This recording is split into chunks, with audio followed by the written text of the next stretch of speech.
It's really a privilege to invite statesmen and elders like Damian, and my next friend is Tim LaSalle. He's a founder of the Rodale Institute. He is working now as a lecturer at Chico State. He's worked as the CEO of Rodale and executive director of the Allan Savory Center for Holistic Management. You can read about his pedigree on page 6. But I've longed to meet Tim, and I'm very delighted that he and his wife are here to grace this symposium. Tim will load up your presentation, and good, I'm glad you can use that mic instead. And I very much appreciate, my wife and I do, your all's commitment in working around the areas of human health and hunger, and being concerned about how we help resolve kind of the challenges we're all facing. Today I have kind of dramatically titled my presentation that our only avenue to kind of address one of our largest concerns for humanity, and that is climate change, is through a term we're using now called regenerative agriculture. And I'd be happy to define a few of those as we go through this presentation of what we mean by regenerative agriculture. Because we've heard a lot about organic agriculture or conventional agriculture. We've talked a lot about conservation agriculture or agroecology. And there's lots of terms and lots of framings and references. And so we should today be sure that we have some clarity on what we mean by regenerating and why we would use the term regenerative agriculture. What we do know is that in our agricultural practices for 10,000 years, one of the major problems has been that we have tilled, and that is degenerative agriculture. We have actually, let's see, oh, perfect. Thank you. Thank you. We have actually lost the amount of topsoil equivalent to the geographical areas of China and India. That's gone because primarily of our tillage. And so it's one of the challenges we all face as to how we begin to stop tilling. So why would we say it's our only possible future? Because of the two major challenges that we face. One is climate change. Last year in 2018, I was in Georgia with a regenerative animal livestock farmer building soil every year by better grazing practices. Just as Hurricane Michael came on shore in Florida and then into Georgia, and we had to evacuate. There were over 100-mile-an-hour winds, and much of his farm was destroyed. Most of his fencing was knocked down. Most of his poultry was destroyed, and some of his livestock and hogs were lost. A year later, I'm giving a presentation along the same thing, and the hurricane's going in the Bahamas and then hit the east coast of the United States. It was odd that it was both in September, having the same conversation and presentation. At the same time, September, same time, typhoon hitting Japan that had happened the year before. You're certainly familiar on this continent what happened in Mozambique, and it wasn't just one. Just some of our friends we were visiting here in Rwanda that come from South Africa were saying in one of their agricultural regions there were 3 tornadoes, and that's just unheard of. So what we know about discussions around climate change, or what they used to call global warming, is yes, the planet is definitely warming, but the real destruction on agriculture is going to be the droughts and the floods. It's going to be the weather conditions that destroy our crops. It's the disturbances that will absolutely create havoc for us in our food security around the world, on every continent. We are from California, and they're asking the question, is the new normal these devastating fires where whole towns get burned down and people are displaced? And why? We've had fires forever in California. Why are they so severe? Why are they so damaging and life-threatening? And it's climate change. As it heats up and dries out and the winds increase, there's no controlling them. and they're out of control scenarios. Oh, did I? She wants a copy of it to guide her, so I'm Oh, okay. take a second. All right. And so let me just change, whoops, I guess I can't change the slide. So in essence, as climate comes, there are a lot of conversations, and in the United States you'll hear from the oil companies, we're going to build these plants, they call them. They're not green plants with leaves. These are steel plants that will suck carbon dioxide out of the atmosphere and push it into the ground. It's the conceptual framework of technology can fix the problem we made. Not only are those terribly expensive, we won't build them fast enough. They're more expensive than we really could afford around the world. We'd have to build about 100,000 of them. And it's unproven technology that will stay in the soil too. And what earthquakes might it cause by pumping it in? What other damage might it do? There is a technology, however, that will work to take the carbon dioxide out of the atmosphere. It was invented a few years ago. It's called photosynthesis. The beauty is it's unpatentable, it's open source, and we all can use it. That's what I want to be. Thank you very much. So Bill McKibben had started an organization called 350.org. The Paris Climate Accords have been talking about 350. We only want to go to 350 parts per million of carbon dioxide in the atmosphere. But the truth of the matter is we've surpassed that already to start with. And the second truth of the matter is, if we look at the history of where humans, which basically are our species, has been here more for about 200,000 years, we have no record of surviving, producing food, living in communities at 350 parts per million. It's always been below 300 parts per million. And so why would we even take that as a potential survivable level? We are now, as of a news report yesterday, a highest level ever, 408 parts per million, and climbing. It is not, our trajectory is not changing. We continue to warm this planet, and we will make it uninhabitable.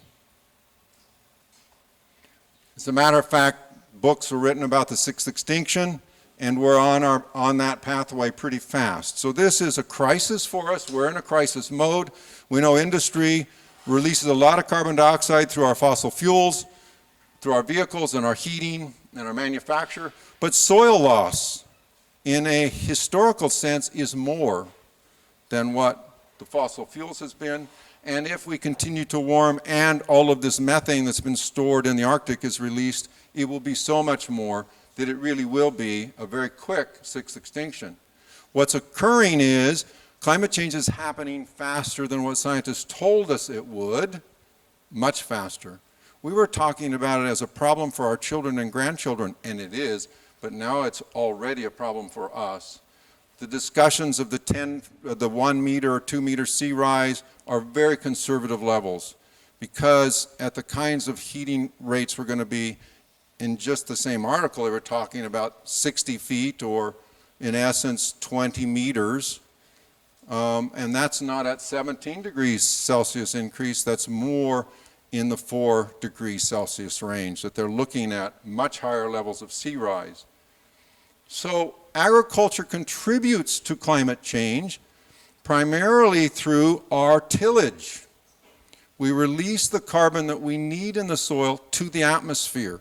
Every time we take a hoe to that ground, every time we take a plow or a disc to that soil, we let oxygen in and stimulate a very fast release of carbon, of the organic matter we need, to the atmosphere, and continue to heat the planet, along with fossil fuels, along with our other pollutions that we're doing on the planet. In the United States, they claim we're about 9% of the total greenhouse gases. I think that's a conservative level. On the global arena, let's see, is this do we have a pointer on this? Don't know? Yes. On the global arena, well, not that one here, we're talking about agriculture and forestry being 24%. Part of that is land use change. If we cut a forest and start to farm it, we release a whole bunch of carbon. If we tear up pasture land and start to farm it, we release a whole bunch of carbon, and that's land use change. If we come to these hillsides, clear it, and then build a building, we release carbon into the atmosphere. So this is all the really bad and scary news. Well, let's add some more bad news, and that is we really only have 60 years of productive farming left on this planet. At the rate we are eroding and losing our soils. And this is from a study done at FAO. In my own experience, when I was doing some research and demonstration in South Africa, there was a field right next door to my field. This is the same soil, very sandy, and this is my fault because that was abandoned. It had been farmed, and now the weeds are about this high, and I asked if they could just come through and disc it down because I didn't want all the seeds coming to my field. One rainstorm came, and that much erosion happened in just one rainstorm, and that soil's gone. It was very poor soil, I might say, but it's still a soil, and it's gone. And this was, my wife and I were doing some work in Burundi, the neighboring country here, and I had to ask my Burundian colleagues what they loved about Egypt so much, and they looked at me very confused. And I said, well, you're giving them your most precious resource every day. And they looked at me again, and I put this slide up, and they understood that every day, if you look at the amount of soil leaving Ethiopia and Burundi and countries where these rivers flow into the Nile, we continue to send our most precious resource. This is in my backyard in California, same process. The county had to come up with tractors and scoop his topsoil up and haul it away because it had covered the road. It's absurd. I won't talk so much about this. This is in Argentina where we're doing some work, but this is a good book by Dr. David Montgomery that will remind us all about how serious this erosion is.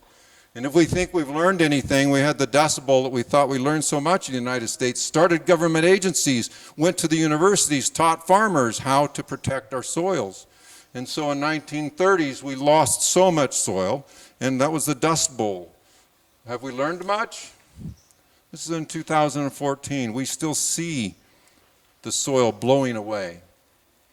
And so in my practice, I've been learning that biology and no tillage can start to hold soil together and aggregate it and hold it from washing away or from actually blowing away. And so in this slide, this was those African soils that you saw, that sandy field that washed away. You put a little clod of soil in there and it dissolves. I mean, the rain will just take it. Because it had been disked only one time that year. But it didn't have what it took. It had been broken up. It was too fragile to hold together when you set it in water. But my field, same soil, did not break apart. As a matter of fact, if you'd walked into my field, and I should have taken a picture of it, you wouldn't have known it rained other than the color of the soil changed. There were no gullies. There was no sense of erosion because the biology had helped glue the particles together and hold it in place. In our place in California, this is our soil that we put cover crops in and we let it sit. It goes dry all summer, no rain. During the winter, we can grow cover crops. And I forgot, we were doing a field day at our little farm, and I forgot to take a picture of it. And I went into my barn a week later, and there it was, still aggregated, still holding together in that water. Whereas my neighbor who plowed his once, not once, a few times, there's no aggregation. And his would blow away or wash away because we have to stop tilling and we have to begin to improve our biology to hold that soil in place. Here's a study that Kofi Boa was doing in Ghana, and he was, this is the very first, after one season, one rainy season, he had a field of cowpeas here that was not tilled, and a little plot of cowpeas here that was tilled in a traditional manner with the hoe. And it was a rain-short year, and as you see, we kind of have a crop failure here, and we have a pretty good group of cowpeas here. So there's food security. There is a dangerous area as far as survival, based upon only tillage. That was the different variable in that experiment. So really, really important for us in addressing that piece. The speaker later that follows me, Roland Bunch, had made this statement, and I like to use this statement because it's rather crucial. Roland claims he's not a weather predictor, he's not a fortune teller, but he predicted this famine basically based upon soil carbon, and did it have a capacity to percolate the water or run off and evaporate. And when it run off, because the soil's been tilled and capped, therefore, no more air spaces, and it runs away, we've lost the water, we've lost the crop, and we end up with drought that we created more than maybe that the weather had created in and of itself. It's a critical thing for us to engage. This is just a cover crop that I grew in the winter, and I just knocked it down to hold the soil, build carbon, invest in that soil. So what is regenerative agriculture? Well, regenerative agriculture is going to focus on building that soil and building it as rapidly as we can. So it really means making investments into our future, making investments in the soil itself. And so it describes practices of farming and grazing that actually, among other benefits, reverse climate change, because we'll talk about how much carbon through photosynthesis we can take from this atmosphere and put back in the earth. It can, by rebuilding soil, increase organic matter, restore degraded soils, or take soils that were never very fertile and make them extremely fertile. And it increases not only soil biodiversity, but therefore and thus biodiversity above the soil line as well. So these are really important elements, as well as in our erratic climate. It improves the water cycle and water holding capacity. And I won't put all the charts up on water holding capacity, but when you increase that soil carbon, that organic matter, we can get up to 20-some thousand gallons of water per acre, which we'd have to translate to liters to hectares, but in every 1% we increase. So that's free water that we don't have to go find. But let me just say, in practices, in thinking of farming practices, which ones will actually hold that carbon in the ground? Well, one, we said no-till is kind of a baseline. We have to figure out how to stop tilling. But that, as by a practice in and of itself, only holds a very minimum amount, about a half a ton of carbon per acre, or we could say about a half a, basically metric ton in a hectare. Winter cover crops will double that. Here you're not talking about winter, but if you actually are returning biomass to the land.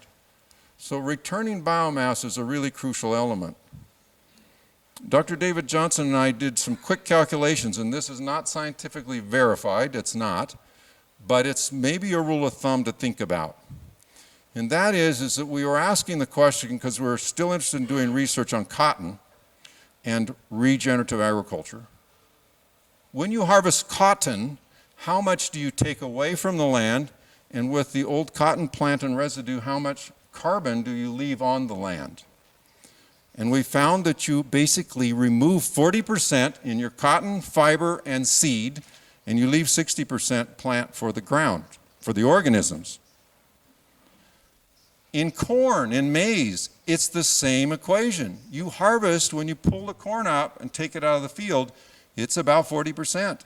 That leaves us, if we don't haul the stock away, 60% to give back to the organisms, what we call the livestock underground, to feed them, to build that soil.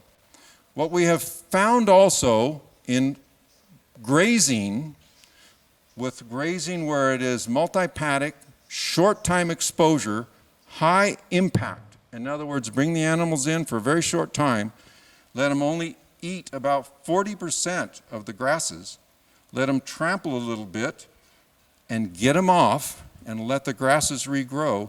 We increase productivity, we increase weight gain, we increase the number of animals we can bring to that field over time. And the soil gets better. Again, it's a 40-60 amount as we look at that. I won't talk about that managed grazing right now. Sorry, went past that. And biologically enhanced is where we're moving in this conversation right now. So this is a paradigm change. This is the edge of where we're going scientifically and practice-wise in agriculture. And that is Dr. David Johnson out of New Mexico State University, which we've now made him an adjunct professor at Chico State University, has given us really 3 shifts in our thinking about what we can do when we enhance the biology of the soil. And the first one is we're going to move from our discussion of soil from geochemical, kind of measuring nitrogen, phosphorus, potassium, looking at the mineral level of the soils, to a living organism. The soil as a whole living, breathing, eating, consuming, producing, respiring, digesting organism.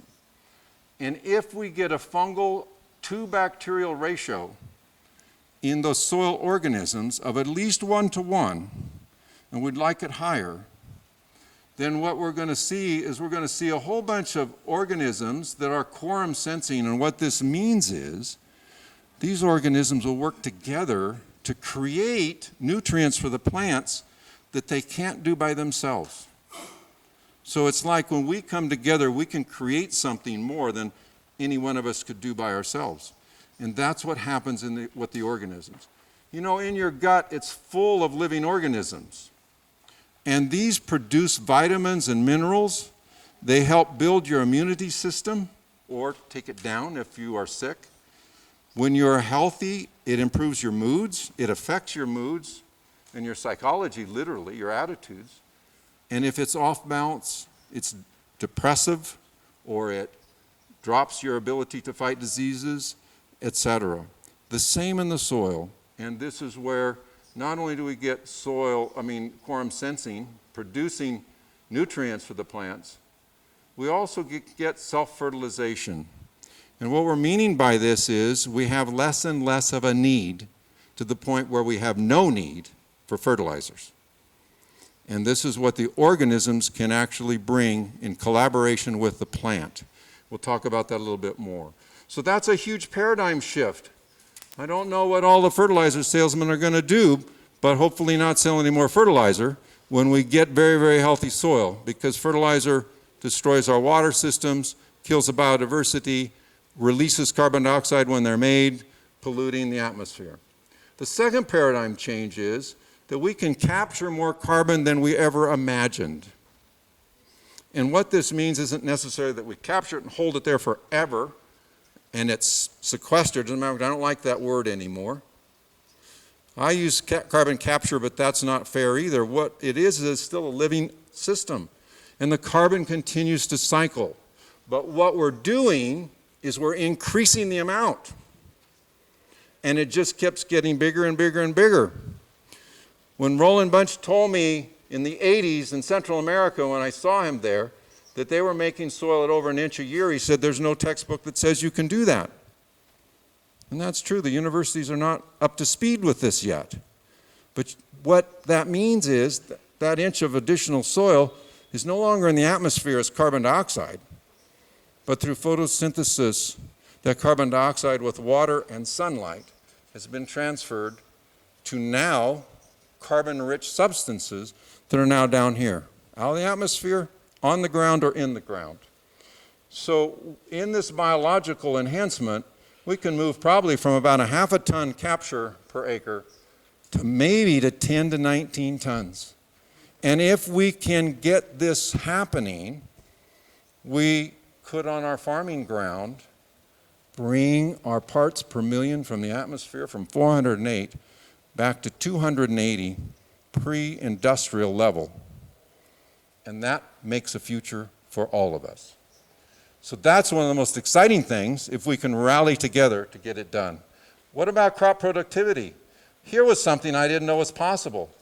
This process with the biology can improve photosynthesis efficiency, which means there's a reduced carbon respiration from the soil to be re-released to the atmosphere. More is kept there, more yield and food is produced. Then when it comes to that, how much? Well, most agricultural systems are producing about 660 grams per square meter. The highest level Dr. Johnson found was 3,200 grams per square meter, which is 30% higher than the most productive ecosystems on the planet, and that's tropical rainforests. So if in fact the biology is robust, maybe it could shift to something very exciting. How do we do that? I put an example here today, and Bonnie, I don't know if you need me to do a workshop tomorrow, but if there's an interest, we can talk about how you make one of these and how in your own backyard, without purchasing any really outside stuff, you can start to create this living, healthy biome to be able to inoculate on your soil. But here's a group of gardeners that are building what is termed a bioreactor. We're not calling it compost for a lot of good reasons, but in essence what we're saying is it's an aerobic process, whereas composting's anaerobic. So we're going to get a different group of organisms in that material. Two, it's no turn. You know, compost, we're always turning it. This, you don't touch it. So there goes that labor. I know you'd rather spend it turning compost than sitting on the porch having iced tea, but in this case, no, you let it sit. Kind of, the difficult thing is you got to let it sit for at least a year. So we need to keep it moist, keep it wet, but let it sit for 12 months, and I'll show you why. What happens is it develops this heavily fungal dominant biology, and that's what we're looking for. So a wide array of organisms in dominant fungal communities. And here, this looks like a very technical slide, but I want to just show it to you. Here's what we're talking about, and that is that if you look at that compost at 4 weeks, you've already gone through the heating stage, the thermophilic stage, and it started to cool down. It is cooled down. But here's an array of the organisms. If you did a metagenomic analysis of what's in there, and there's about 316 species with some really preponderant species in this mix. But if you just go to 22 weeks, you see, whoa, a whole bunch more showed up. And you didn't go down to the store to buy them. You know, these organisms live in the dust, in the air, and they start to show up more because they maybe just were not even very findable in that system. But now as this material is maturing, and you've put some earthworms in there, and they're digesting it, what you end up having is a wider array with less particular dominance of any one.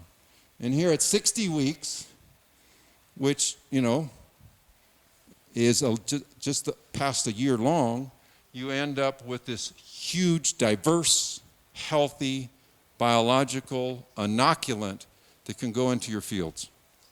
Now, there's a piece that you have to always remember. You can feed your plants with this, and I talk about ways you do that.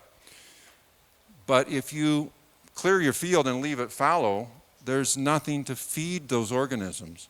So they start to diminish again. Just like us, if we stop eating, the organisms have nothing to digest, nothing to work on. So keeping a live root in your field is important.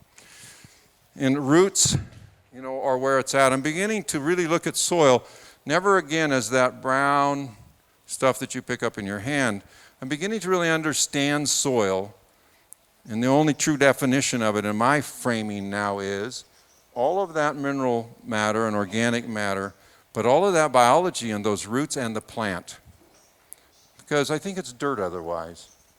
But with the plant and the respiration and the organisms and all of the nutrients that are being exchanged is living soil. So in this we're going to talk about the rhizosphere, but one of the things, the area of the root, that just on the outside of the root is a rhizosphere full of biology if we haven't fertilized very heavily. If we fertilize, we kill off the biology, the plant doesn't have to work with them, and it just takes that fertilizer directly in. You don't build anything. If you get that out and get the biology going, there's this exchange. Well, the root is sort of like our gut turned inside out. So our gut is doing all of that biology inside, working it, but you invert that on the outside, it's happening in the root. So that's where the nutrients are being made, and exchange is happening back and forth. So what we're seeing here is, on these root hairs is a fungal communities when we have a fungal dominant soil. And what is beautiful is they can extend the reach of roots by maybe up to 70 times. So that means they can access more nutrients in the soil, and it means in drought times they can access more water and support that plant's life. So the fungal communities are crucial to nutrient exchange and crucial to water supply to that plant. And that's why we want to get them built up to be very, very strong. What does the plant do? The plant feeds the organisms. Because this is a mutual exchange. And what's the plant exuding here, this exudate? It's exuding sugars and carbohydrates. And that's feeding the bacteria, feeding the fungi. So this is a really crucial part of what we're trying to enhance and trying to improve its efficiency and get it very healthy. What's beautiful is when that plant gets very healthy, by working with the organisms, it gets more disease resistance and it gets more insect resistance. And you'll have less and less problems. The other thing, I'll show you a slide that I think might be an amazing thing that we'll finally learn, is it may affect weeds too. And wouldn't that be fantastic if it did? Although I know a lot of you that like to turn your compost a lot also like to go out and weed every day too, right?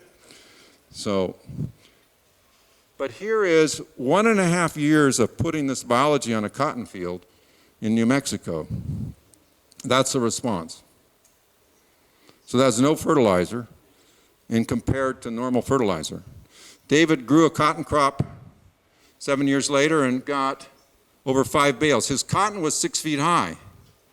And he said, that doesn't mean you have cotton, because it's really true. You could grow a big plant. There's not many bolls on that plant to produce cotton. But there were bolls all over those plants. No fertilizer. No weeding. No insect damage. Based upon a fungal dominant healthy soil. So in Limpopo, South Africa, my wife and I were doing some research there and a demonstration site. And why I was kind of drawn to this biological focus away from just organic, away from just no-till, was I realized in my fields, I challenged myself to do a no-till, no outside input. Thus, the only way it was going to work was if the biology worked, and I wasn't a soil biologist, and it worked. So I was in nutrient-deficient soils. They were definitely phosphorus deficient, but I never applied anything. That is not nutrient-deficient sorghum or corn. It's not phosphorus deficient, and look at the results. Increased yields by about 5 times. Biology was active. So those minerals, what happens when someone comes out and does a soil test and said, you don't have enough phosphorus? Well, we don't realize there's plenty of phosphorus likely there, it's just bound up. And the biology liberates it. But the fertilizer salesmen never tell you that. They want to sell you the phosphorus, right? Same thing, we can create the nitrogen as well. So here's the part we want to talk about on the fungal to bacterial ratios. Soils that are bacterial dominant, you'll find a lot of weeds, because that's how dirt starts out to become soil, and weeds are mitigators. They help build soil. But I know a person that can go into a field and look at the weeds and tell you, this soil is deficient of this or this, and it needs this and this kind of biology to build it up. And then that weed population changes to a different weed population or to healthier plants. But as you get the bacterial ratios increasing, what happens is you move up the succession change from weeds to early grasses, to mid grasses and vegetables, to late successional grasses and row crops. And that's where you're about 1-to-1, or as we say, greater than 1-to-1. If you get up to 101 to 1,000-to-1 fungal to bacterial, you're in old growth forests. And do you see a lot of weeds in old growth forests? You don't. Of course, where do we even see old growth forests anymore? But you don't. So the fungal dominant soils are not that conducive to weeds. Now again, this is not research, but my wife and I were talking, and we said, did you go out and weed the garden? We're going, no. Did you? No. We only weeded it twice this year in the whole season. If you look between the rows where we didn't put this inoculant, there were all kinds of weeds. If you go where we put it, where we're growing our vegetables, there was a weed here and there was a weed there. So that's not scientifically proven, but as all of you go out and try this, tell me over the years. I think because of what Elaine Ingham is telling us here in the Soil Food Web, perhaps it will reduce weed pressure. It would be very interesting. What David looked at is he looked at, and I have to explain this one carefully, this is his inoculated soil from his bioreactor. And I'd have to read these, which is going to be hard. You will not be able to read them, I can see. He has one of them here that's using what's called Miracle Grow, which is just a quick fertilizer that's used by nurseries and whatever. He has composts. I can't even read that here very well, even though I put my glasses on. Anyway, he had all these, and this happened to be in a greenhouse. Well, he ran the correlation here on nitrogen, and since he didn't put any nitrogen in his soil, he just put the inoculant.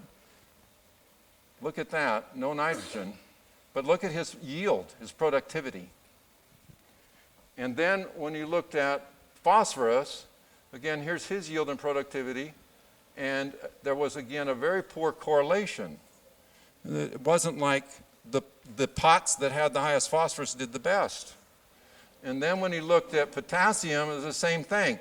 There was just not a good correlation that the pots that had the most potassium did the best. But so we know organic matter is a crucial thing, right? Where's that organic matter? Well, that wasn't really correlated either. That's odd. But then where he looked at fungal to bacterial ratio, there's a direct correlation, almost a 0.9. Again, the organisms will help mitigate, mediate, transfer, produce a lot of the nutrients that we need for the plant. So this was in a greenhouse study. I'm not going to argue with your discussion on need to produce nitrogen, but there are different ways that we do it bacterial and we do it plant-wise. We do it with our fungal transfers that the plant knows what that needs and will go out and get and bring to it that is being produced by others. This is a very complex slide, but I want to quickly mention to you what this says. And this talks about photosynthesis efficiency being improved, which again, I didn't know was possible. But what this says, when the fungal to bacterial ratio is where most of our farm soils are, very low because we kill fungal communities by tilling or by chemicals. We're always spraying fungicides out there, but just fertilizers kill fungal communities. When we do that, we spend it's going to be the brown, green, and red is how much of the carbon coming into the plant gets to go to the plant and to the fruit and to the root. And in that scenario, very little. A lot, that plant's starting to invest in trying to build the carbon in the soil and investing in other arenas around here in its carbon flow. Let me put my glasses on a minute here so I can explain it a little better. Oh, I can't really read that any better. So let me then say here, when you get up to almost a 1-to-1, then you're starting to increase how much of that carbon is actually going into the plant and the fruit and the root. And less is having to go into these other arenas, including investment in soil. By the time you get up here to like a 3-to-1 fungal to bacterial, this is how much is going to the root and the plant and the fruit. And then by the time you're almost 4-to-1, look at this, it's half of the carbon is now going to produce biomass. In other words, a healthy plant, more corn or more beans, and more root.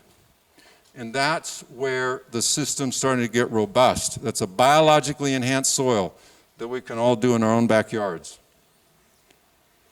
This was after 1 year of applying this biologically enhanced inoculant in this cover crop versus this one.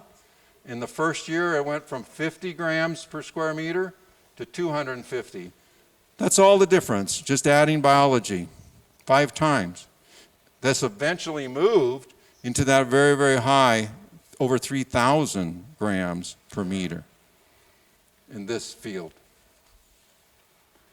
So here's one of the beauties. Most soil scientists do not know this and do not understand this. And I'm just beginning to start to learn it.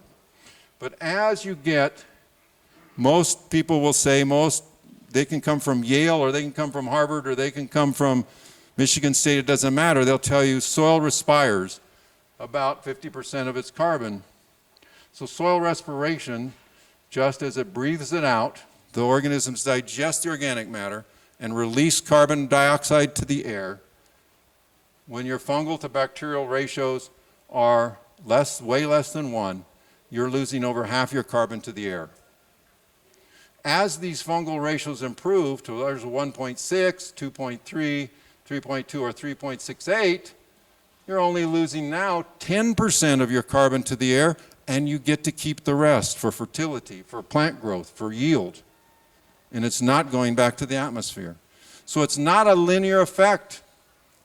As you improve, you keep more for the health of the planet, for the health of the water cycling, thank you, and for the health of the food.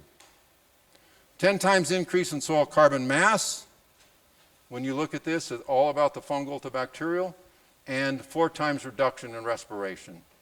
So what this means in carbon capture is it means our scientists, when we look in terms of a publication by West, said that this is kind of agriculture practices. If we get really good at them, we can capture about 0.37, I think, tons.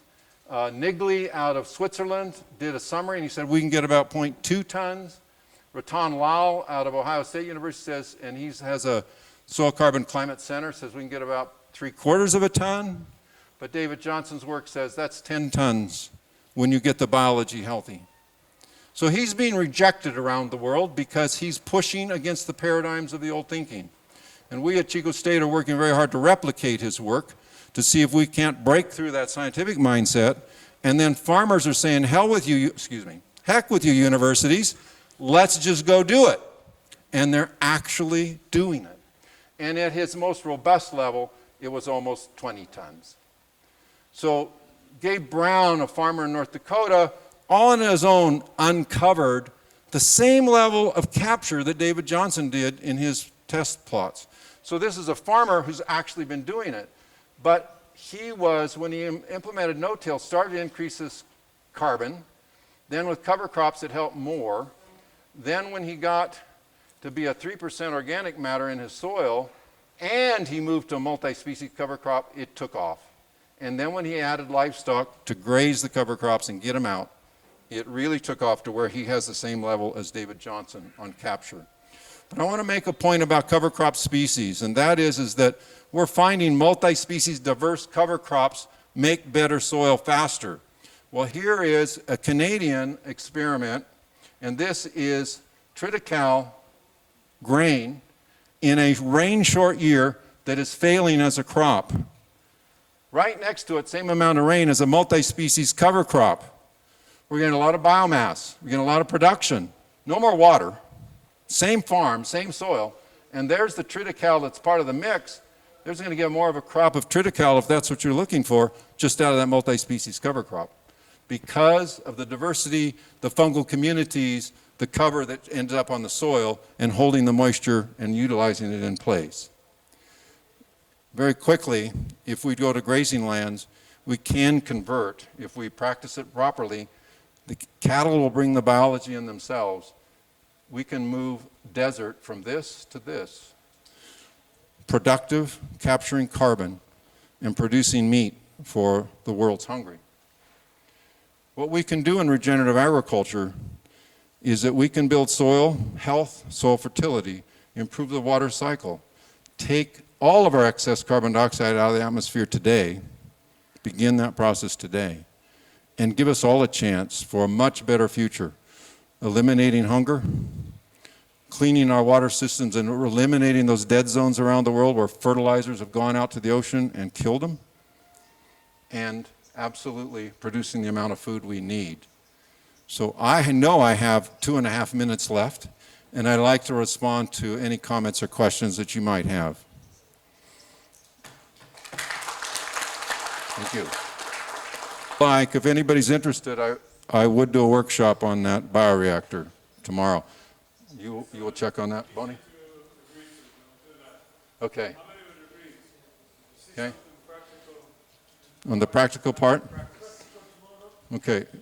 We'll make that one of the sessions. Actually, you're leaving tomorrow. Next day. Yeah, leaving Thursday. Okay.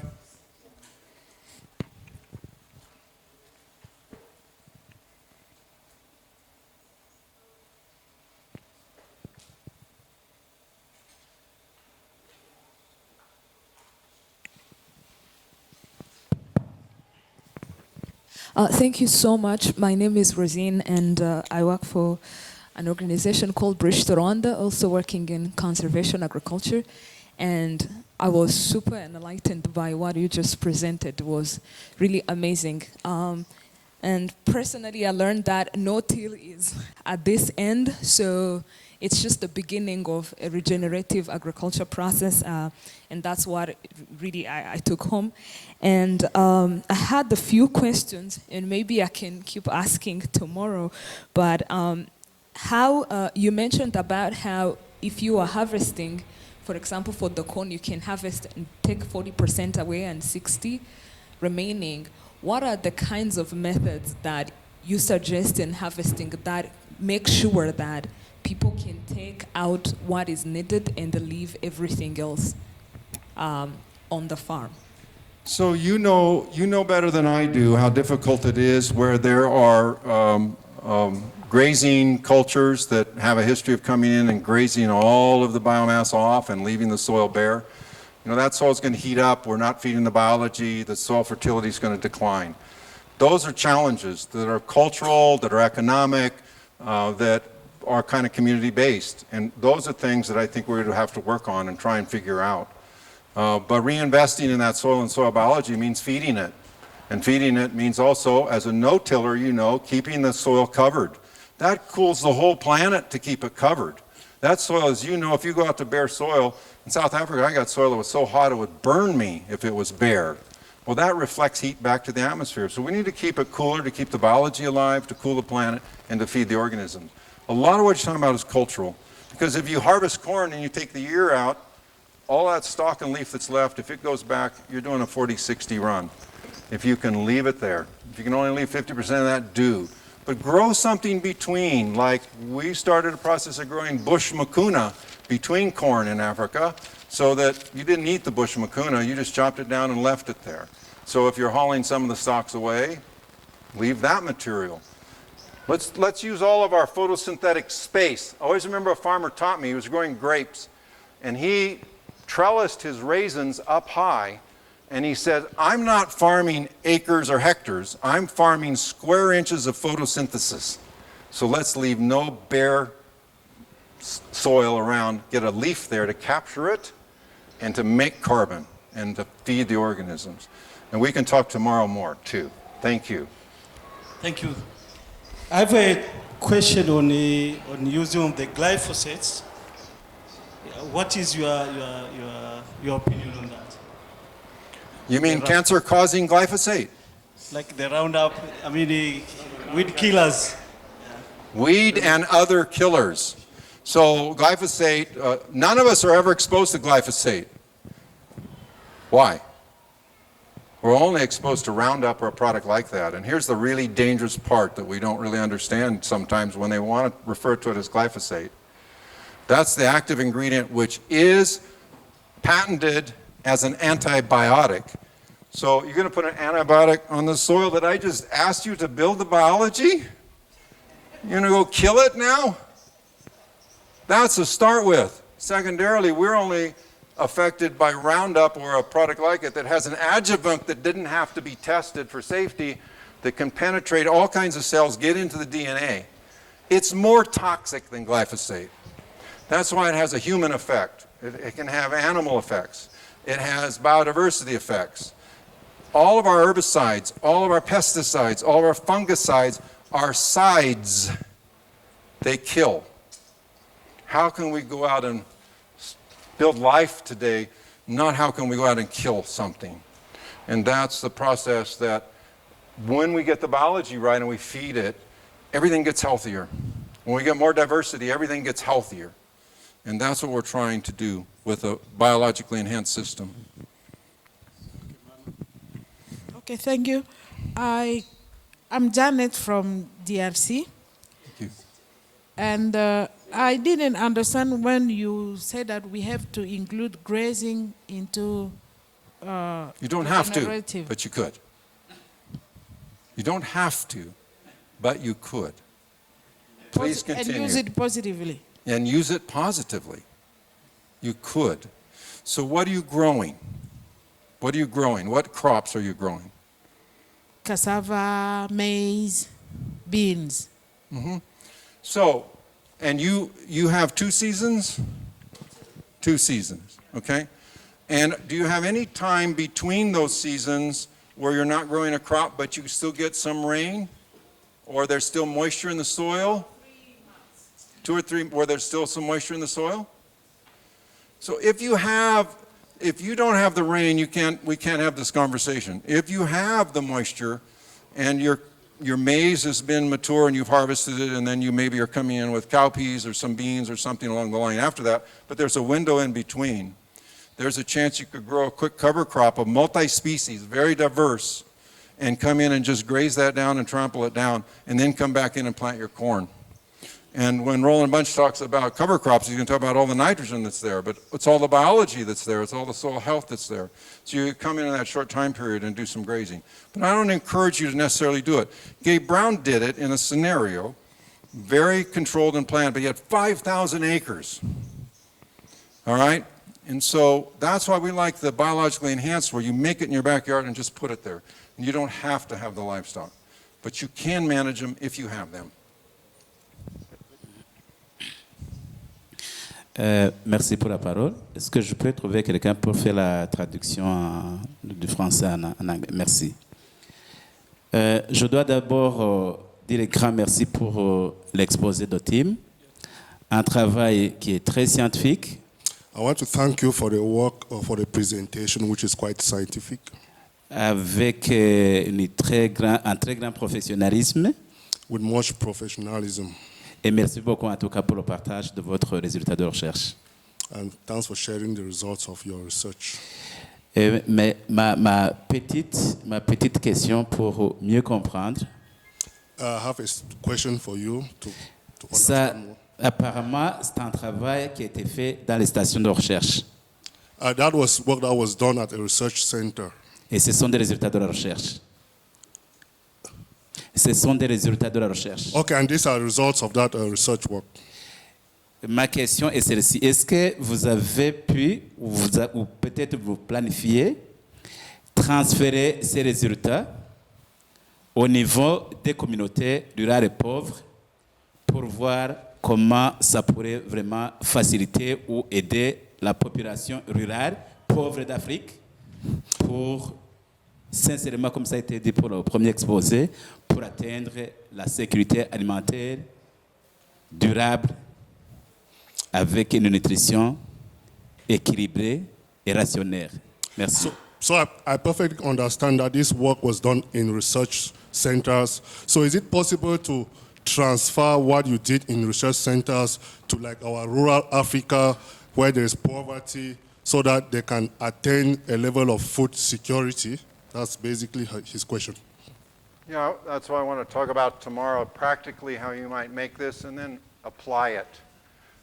Hopefully tomorrow, those that want to know about practical application and for smallholder farmers, we can talk about how we might create that in the backyard of a farmer's home and then within a year apply it to his fields.